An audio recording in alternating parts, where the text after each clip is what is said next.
First, I want to show you a sample brainstorming.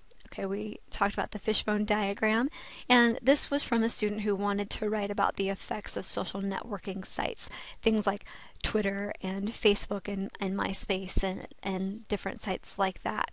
So she started with the cause, with the situation, which is that we have growing numbers of users on these social networking sites. And then she went into what's happening because of that. What have been the effects of these social sites? One effect is that people are able to stay better connected, whether it's through family and friends they already have or through meeting new people, and that this connection can lead to them being having a healthy social life. Another effect could be brain damage, ADHD, problems with brain operations because of the pop-ups.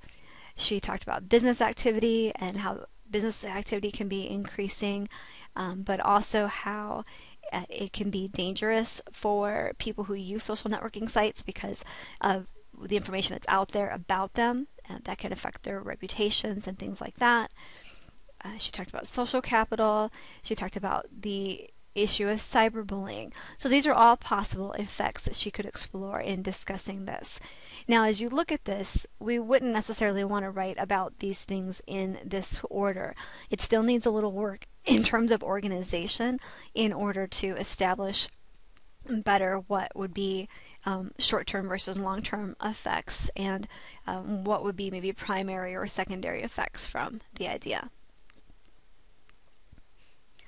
All right, so going back to the student that we've been using as an example throughout, the student who wrote about organ donation and needing to increase organ donation, the cause and effect essay that student wrote was about the consequences of legalizing organ sale. And so I want to break down several of the different paragraphs in her essay here. First of all, we see that she's starting it with a strong statistic. Organ transplants save the lives of over 28,000 people each year in the United States. And then the next sentence follows up on that with something even more startling. Unfortunately, over 110,000 more people are withering away on the organ transplant waiting list. So that's kind of a building interest there by really hitting us hard in the first couple of sentences. She's using the introduction here then to establish the background of her topic, talking about the fact that some of these people die because there are not enough organs for transplant. The organ shortage has prompted experts to propose solutions, and that one such solution is the legalization of organ sale. So now we've introduced the actual topic for this paper. Now we're transitioning into the specifics here.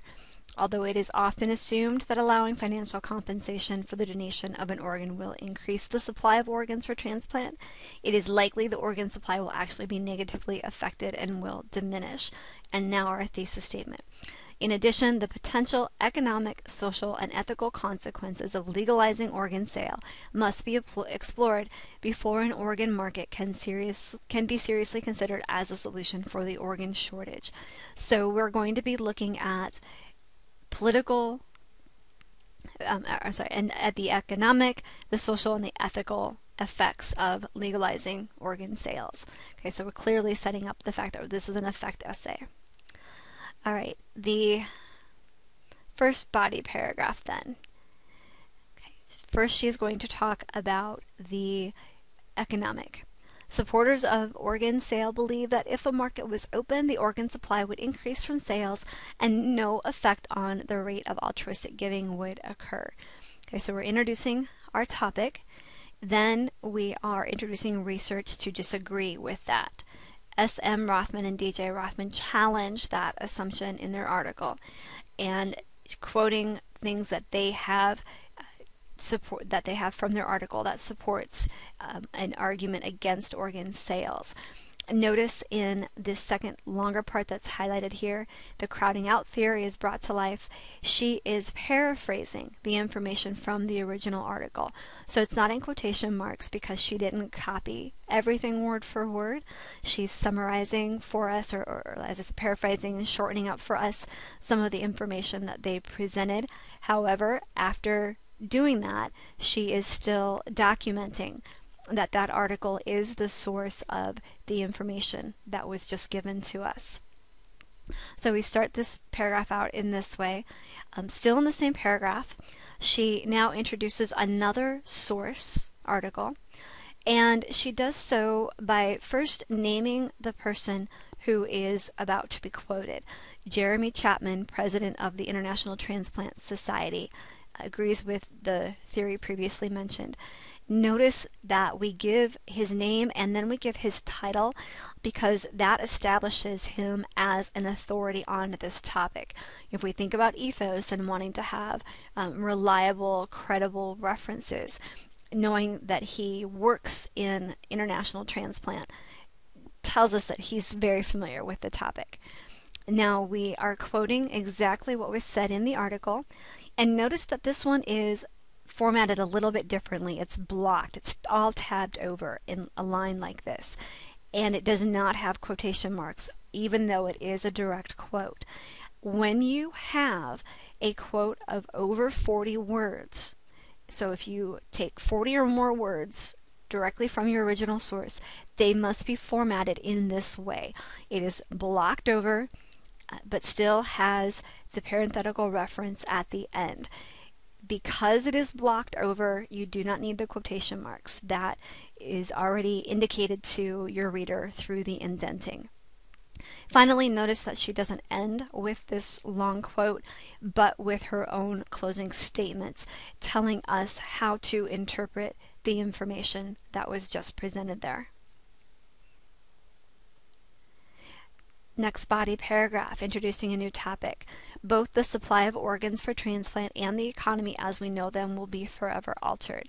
The cost of a donated kidney could be close to $125,000, and she has a source for this. And then goes on to elaborate on what might happen if people knew they could get that much money for one of their organs.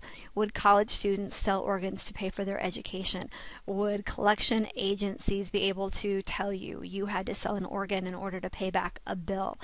And now notice that after that initial statistic or fact from her research, the rest of this is conjecture, but it is flowing directly from the research. We understand where her ideas are coming from because we do have it grounded in this fact that a donated kidney could be worth up to $125,000.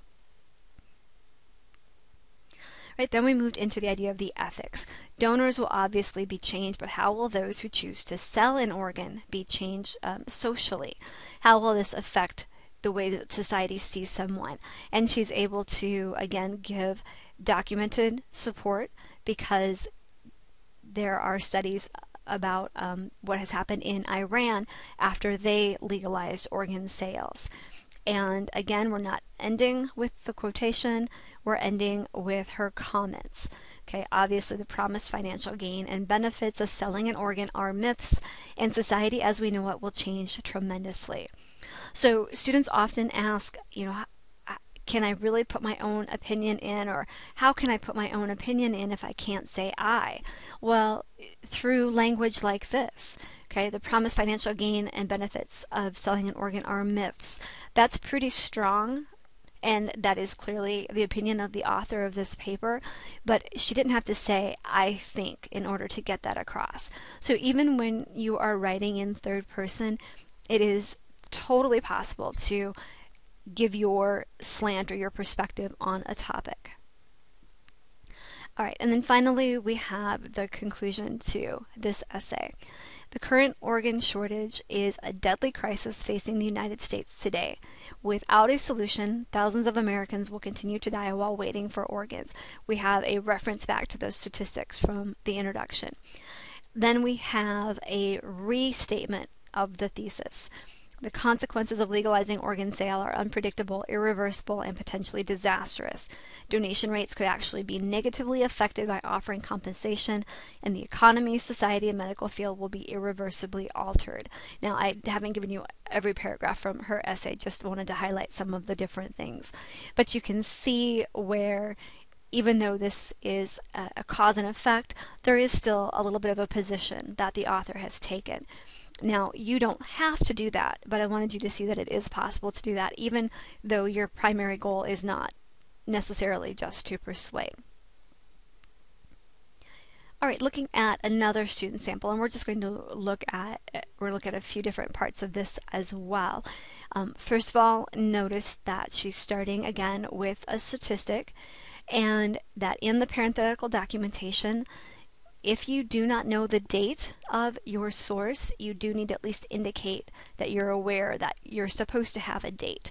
So putting in ND for no date is the way that you mark that spot. And she has a somewhat longer thesis statement. I would say that both of these sentences are necessary to establish the thesis, so it's a two-part. We have issues that exist in the adjustment period, as well as lifelong difficulties can include complications forming an identity, slowed language development, abandonment issues, and a sense of grief or loss. Interracial and intercultural adoption, while noble in intention, may cause many negative effects for the adopted child. Now notice the order in which these effects were listed. We have identity, language development, abandonment, and grief or loss. The author must discuss these effects in that order. So as with the compare and contrast essay, the order of information is important, and the order you establish in your introduction and within your thesis is the order you must follow in the body paragraphs of the essay.